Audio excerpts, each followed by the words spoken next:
The series of cloudbursts, landslides and flood alerts in Kashmir, the combination of extreme events dubbed weather terror by local business people, has caused tourist arrivals to drop 60% so far this year, and things may get worse. Kashmir, whose stunning Himalayan mountain and lake scenery once made it a magnet for visitors, had seen its important tourism industry revive over the past 4 years, following the 2 decades of armed insurgency against Indian rule which had deterred all but the hardiest travelers. From 2011 to 2014, Kashmir received some 1.3 million tourists annually, but this year the number has plummeted, as guests worried by reports of perilous weather and frequent flood warnings cancel bookings, hoteliers say. The fall in visitor numbers has dismayed the more than 100,000 people who directly depend on tourism for their livelihood. Our rivers and lakes might be overflowing with water this year, but for us it is a dry season, Srinagar hotel owner Zulfikar Wani told the Thomson Reuters Foundation.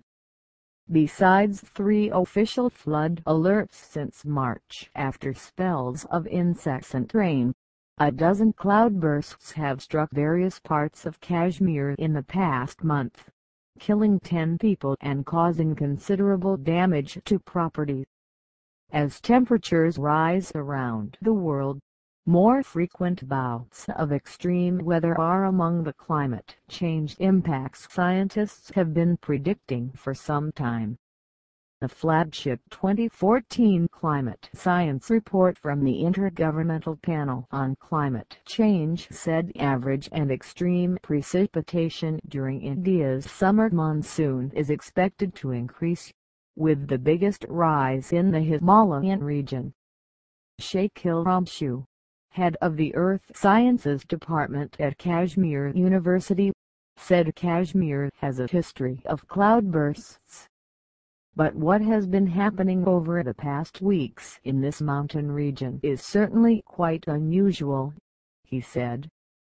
Though a detailed scientific study is needed of why the frequency of extreme weather events, especially cloudbursts, has increased, the rise in day temperature across the Himalayan region could be a reason, he added.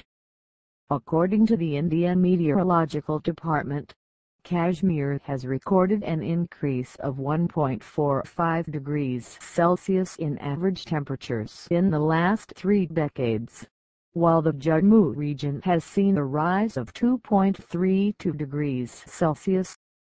Bad news according to Kashmir's Tourism Directorate.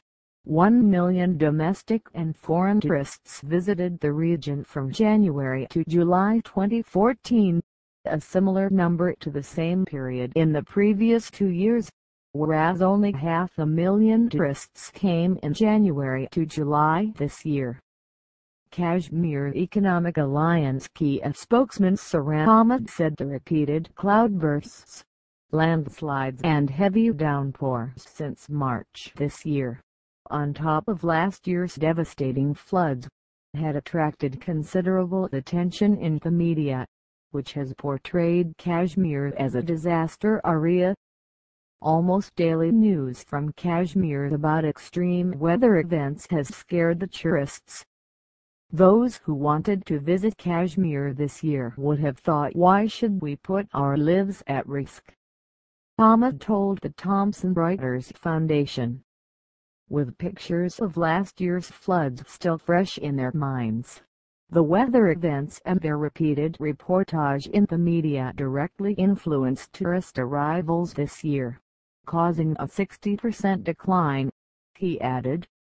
More than 300 people died in the floods in September 2014 and thousands were marooned for more than 2 weeks. With 2 months of the current tourism season left, travel agencies operating in Srinagar said they had received a stream of cancellations. More than 70% of our bookings stand cancelled, as customers were quite apprehensive about the weather. "We couldn't say much by way of persuasion as it was a matter of weather. Something beyond our control," said Nasser Khan, marketing head for Shiraz Travels in Srinagar. "How Kashmir's tourism is doing this year is reflected in the airfares for Srinagar," he added. "In the past 4 years, the fare for Srinagar from different Indian cities rose as high as 25,000 rupees $392 due to visitor demand, but this year it has dropped as low as 3,000 rupees, he noted. Abdul Rahman, president of Tourist Taxi Stand Srinagar, said his drivers had cut fares by half in a drastic bid to woo passengers. "There is hardly a car owner in our taxi stand who has not got his car against a bank loan. They have to do something to manage the monthly loan installments," Rahman said. Reporting by After Paradise. Editing by Tim Pierce and Megan Rowling. Please credit the Thomson Reuters Foundation, the charitable arm of Thomson Reuters, that covers humanitarian news, women's rights, trafficking, corruption and climate change.